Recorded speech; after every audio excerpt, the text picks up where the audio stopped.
Hi friends, welcome to my channel new hope class. তো আগের দিন আমরা এসএলএসটির 9-10-এর সিলেবাস সম্পর্কে আলোচনা করেছিলাম। আজকে সেই সিলেবাসেরই উইলিয়াম ওয়ার্ডসওয়ার্থের যে লুসি পোয়েম সিরিজটা রয়েছে সেটার ব্যাকগ্রাউন্ড নিয়ে আলোচনা করব এবং তার যে প্রথম পোয়েমটি রয়েছে সেটিকে আলোচনা করব।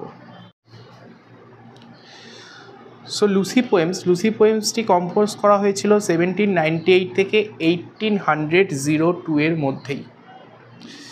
তো তার যে প্রথম 4টি কবিতা রয়েছে সেটা আমাদের কম্পোজ করা হয়েছিল 1798 থেকে 99, এই এক বছরের মধ্যেই প্রথম 4টি কবিতা কম্পোজড হয়ে যায়, যেটা লিরিক্যাল ব্যালাডসের সেকেন্ড এডিশনে ইনক্লুডেড ছিল।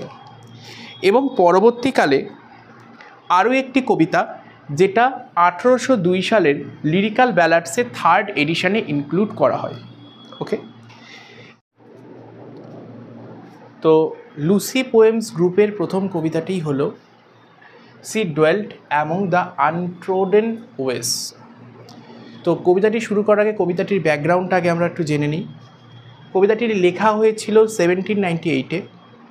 এটি প্রথম প্রকাশিত হয় 1800 সালে লিরিক্যাল ব্যালাডস কাব্যগ্রন্থটিতে। লিরিক্যাল ব্যালাডসের সেকেন্ড এডিশন হয়। লিরিক্যাল ব্যালাডস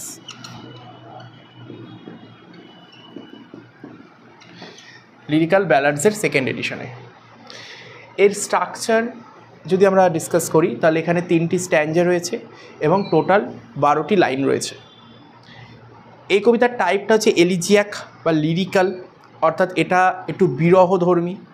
অর্থাৎ এখানে লুসি, আমরা যখন কবিতাটা পড়ব তখন দেখতে পারবো যে এখানে লুসি মারা যাচ্ছে এমন একটা সিচুয়েশন, বা সেটার জন্য আর কি একটু বিরহ, একটু কষ্ট, বেদনা থেকে কবিতাটি লেখা হয়েছে, তাই এটা একটা এলিজিয়াক পোয়েম বলা যেতে পারে। এই কবিতার রিদিমটা হচ্ছে আয়াম্বিক। কবিতার মিটার যেটা ইউজ করা হয়েছে টেট্রা এবং trimeter. Rhyme scheme use করা হয়েছে A B CD CD EF EF. মোটামুটি এই কটা ইনফরমেশন আমাদের একটু জেনে রাখা দরকার, কারণ এর থেকে অনেক এমসিকিউ জিজ্ঞেস করা হয়, এমসিকিউ আস্ক করা হয়। সো আমরা কম্পোজিশন ইয়ারটা দেখলাম 1798, পাবলিকেশন দেখলাম লিরিক্যাল ব্যালাডসের সেকেন্ড এডিশনে 1800-এ। স্ট্যাঞ্জা 3টি রয়েছে, টোটাল লাইন রয়েছে 12টি। এলিজিয়াক পোয়েম, লেখা হয়েছে আয়াম্বিক টেট্রামিটারে। এবং রাইম স্কিম দেখলাম A B CD CD EF EF. এবার আমরা কবিতাটাকে বিস্তারিতভাবে পড়ব এবং এর কনসেপ্টটা ক্লিয়ার করব। তো ফার্স্ট পোয়েমটা শুরু হচ্ছে এইভাবে, সি ডোয়েল্ট অ্যামং দ্য আনট্রোডেন ওয়েস। আনট্রোডেন কথাটার অর্থ হচ্ছে এমন একটি স্থান যেখানে সাধারণত মানুষেরা যায় না, a place that is never visited by a person. আর ডোয়েল্টটা তো বোঝা যাচ্ছে, ডোয়েল্ট মানে হচ্ছে বাস করতো, পাস্ট টেন্সে দেওয়া হয়েছে, ডোয়েলের পাস্ট টেন্স ডোয়েল্ট। তো সি দিয়ে শুরু করা হচ্ছে এখানে, যে সে বাস করত এমন একটি স্থানে যেখানে সাধারণত মানুষেরা যেত না। কেন যেত না, কেন সে এই রকম একটা নির্জন স্থানে বাস করতো, সেসব কোনো ইনফরমেশন কিন্তু কবি দিচ্ছেন না আপাতত। Beside the springs of Dove. এখানে স্প্রিং বলতে স্প্রিং সিজনকে মেন করা হয়নি, এখানে স্প্রিং বলতে মিন করা হয়েছে সোর্স বা উৎস। কিসের সোর্স? সেটা হচ্ছে ডাব। এই যে নদীটা, ডাব একটা নদীর নাম, তো ইংল্যান্ডের একটা নদী। তো সেই নদীটার যে উৎস যেখানে সোর্স, সেই উৎসের কাছে এমন একটি স্থান যেখানে সাধারণত মানুষে যায় না, সেরকম একটি স্থানে সে বাস করত। A maid who there were none to praise. তাহলে একটি মেড, একটি অবিবাহিত মেয়ে, whom there were none to praise, যেখানে এমন কেউ ছিল না যে তাকে প্রেইজ করবে, তার প্রশংসা করবে। তো এখান থেকে বোঝা যাচ্ছে যে মেয়েটা হয়তো প্রশংসা পাওয়ার যোগ্য ছিল, মেয়েটা হয়তো প্রশংসিত হতে পারত, কিন্তু এমন কেউ ছিল না যে ওই নির্জন স্থানটিতে তাকে প্রশংসা করবে। অ্যান্ড ভেরি ফিউ টু লাভ, এবং এমন খুব কম মানুষ ছিল যারা এই মেয়েটিকে ভালোবাসত, খুব কম মানুষই তাকে ভালোবাসত। ফার্স্ট স্ট্যাঞ্জার এখানে শেষ হচ্ছে।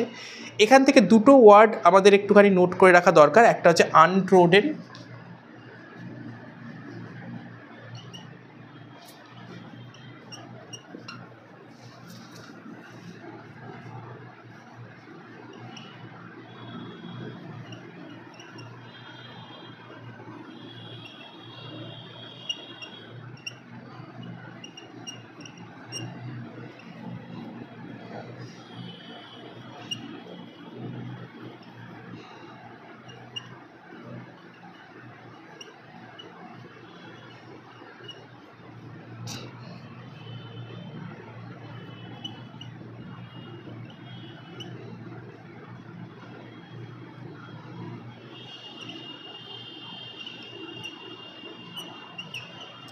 তিনটে জিনিস আমাদের এখান থেকে একটু নোট করা দরকার রয়েছে, যে আনট্রোডেন বলতে বোঝানো হয়েছে place never visited by a person.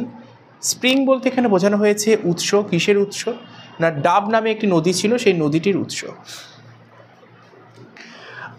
পরের স্টানজাটা শুরু হচ্ছে আ ভায়োলেট বাই আ মসি স্টোন। ভায়োলেট বলতে এখানে বোঝানো হয়েছে একটা ফুল, একটা পাহাড়ি ফুল, কিন্তু সেই ফুলটা খুব সুন্দর। আ ভায়োলেট বাই আ মসি স্টোন, একটা শ্যাওলাযুক্ত পাথরে ভায়োলেট ফুল হয়েছে, যে ফুলটা খুব সুন্দর কিন্তু মানুষের নজরের সামনে খুব একটা থাকে না, বা মানুষ এই ফুলটাকে ততটা হায়ার এস্টিম দেয় না, অতটা পাত্তা দেয় না।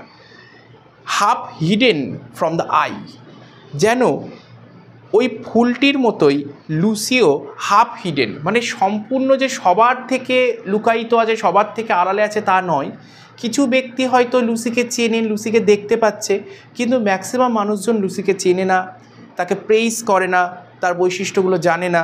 তো ঠিক যেমন ভায়োলেট কোনো একটা শ্যাওলাযুক্ত পাথরের ধারে হয়, পাহাড়ি কোনো একটা এলাকায় পড়ে থাকে, খুব সুন্দর ফুল, কিন্তু তার সুন্দরতা সম্পর্কে অনেকেরই জানা নেই। ঠিক লুসিরও একই বিষয়টা হয়েছিল, যে লুসি তার যে একটা অনেক কিছু রয়েছে তাকে প্রশংসা করার মতো, কিন্তু কেউ তাকে খুব একটা ভালোবাসতো না, তাকে প্রশংসাও করতো না।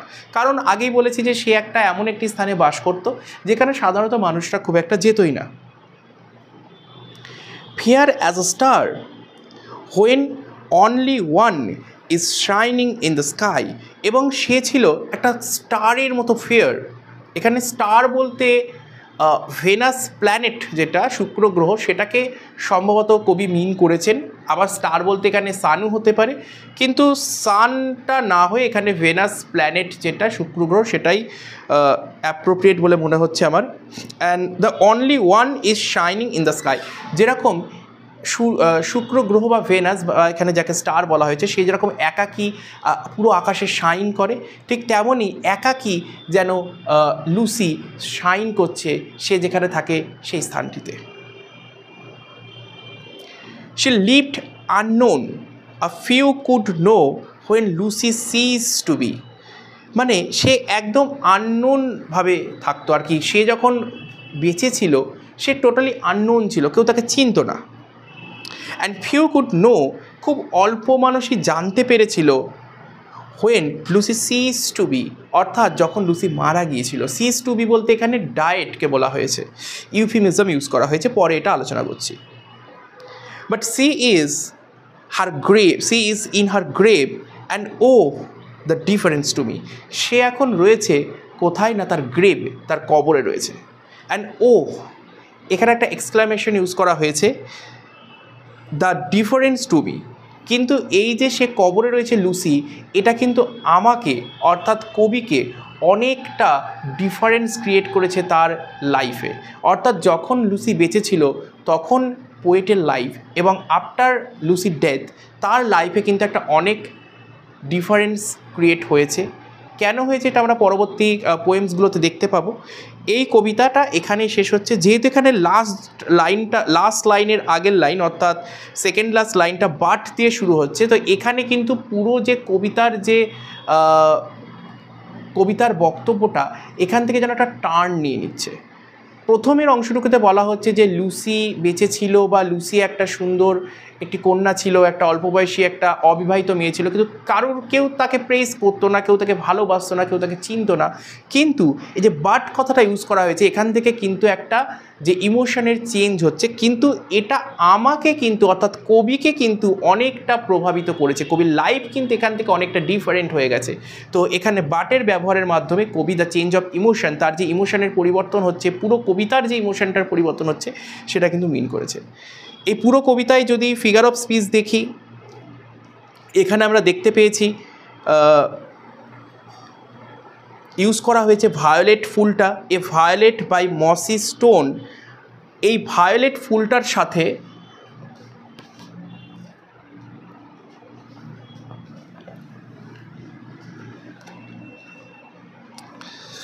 ভায়োলেট যে ফুলটি রয়েছে, এ ভায়োলেট বাই আ মসি স্টোন, এখানে ভায়োলেটের সাথে লুসিকে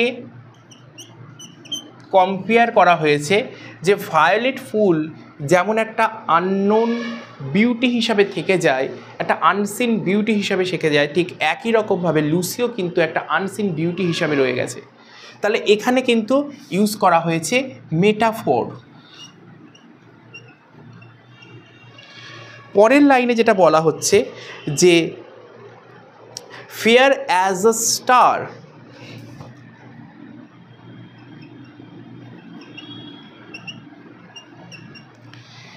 সে একটা স্টারের মতো সুন্দর, ফেয়ার।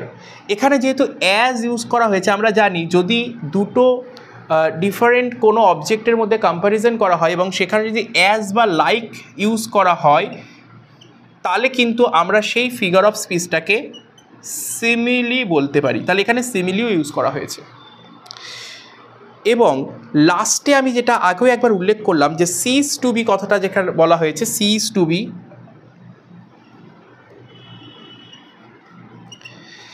এটা ইউজ করা হয়েছে ডায়েট। ডায়েটটা অ্যাকচুয়ালি শুনতে খুব হার্শ লাগে, একটা খুব স্যাড ট্রুথ যেটাকে বলা যেতে পারে, খুব একটা হৃদয় বিদারক একটা কথা ডায়েট। অনেক সময় আমাদের কানে এটা খারাপ লাগে, হার্শ লাগে, তাই সেটাকে একটুখানি শ্রুতিমধুর করার জন্য আমরা এই সিজ টু বি কথাটাকে ইউজ করতে পারি। সিজ টু বি, এই সিজ টু বি কথাটার অর্থই হচ্ছে ডায়েট। যেরকম আমরা বাংলাতেও বলি যে তিনি পরলোক গমন করেছেন, তিনি শেষ নিঃশ্বাস ত্যাগ করেছেন, মারা গেছেন কথাটাকে না বলে, তো এটাকে বলা হয় ইউফিমিজম।